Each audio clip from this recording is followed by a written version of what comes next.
Dan kata Siti Aisyah radhiyallahu anha, qala Rasulullah sallallahu alaihi wasallam, udiba ahlu qaryatin fiha samaniyatu asyara alfan amaluhum amal al-anbiya. Qalu ya Rasulullah kaifa dzalika? Qala lam yakunu yaghdibuna lillahi wa la ya'muruna bil ma'rufi wa la yanhauna 'anil munkari. Artinya, sabda Nabi SAW disiksa oleh Allah Ta'ala akan dusun, di dalamnya itu 18.000, padahal amalan mereka itu seperti amalan anbiya. Kekali Nabi kena siksa sabah kampung padunro, kena siksa urun sabah kampungnya truk 800 ribero. Berarti truk 800 ribero ka sabah kabupaten Nayong. 800 ribero kena siksa urang kampung.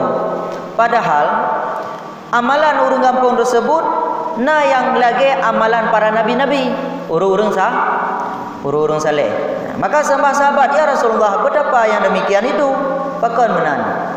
Maka sabda Nabi, sebab tiada ada mereka itu marah karena Allah, dan tiada menyuruh mereka itu dengan berbuat kebajikan, dan tiada menegah mereka itu daripada orang yang berbuat maksiat yang mungkar.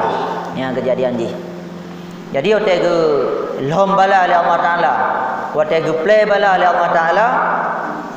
Walaupun sebagian urang-urang saleh tetap kena urang saleh tersebut gara-gara maksiat sebagian urang. Pakon karena hana getegah daripada perbuatan mungkar, dan karena hana marah mereka itu karena Allah Subhanahu wa taala.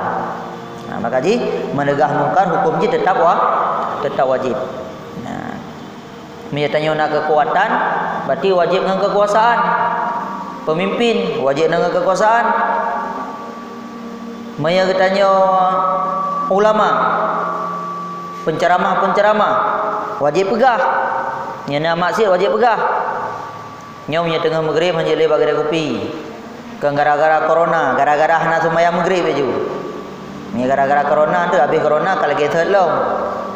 Nyokon, tapi gara-gara hana sembahyang maghrib, nyan hanya le nya maghrib bagi kopi.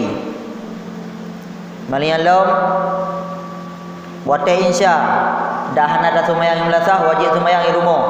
Yang bagi kita nya dah depa wajib pegah. Bagi uraga wajib pegah kepada orang inang di rumah. Menansit orang inang ada urun si wajib kepurnoana untuk uyut sembahyang. Kebuka subuh belum. Wate luhu bet tinggal ke butok nyokahnya bet tua ke bajubu. Sembahyang ke tua dah pegah. Dia tetap nyo kawate semayang buta hirosi, tapi semayang lebih penting.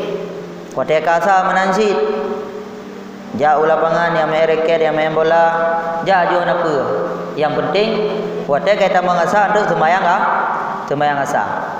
Kemudian maghrib menansit baik kaya bang maghrib matang batalo jalan, baik kaya bang maghrib katanya opi matang tayak pulau itik pulau mano.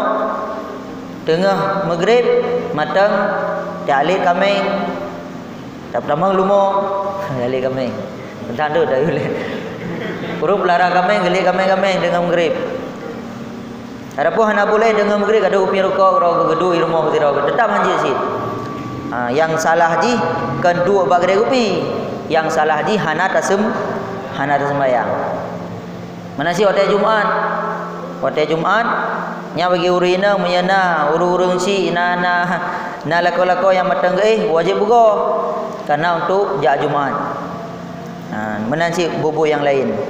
Anak tanya matang dibuka aurat, maka wajib tak YouTube aurat. Mahan dosa masabah keluarga, dosa masabah kampung. Sehingga hotel kebetulan malam masabah kampung kena. Dan lain-lain long. Letat punya tak berah.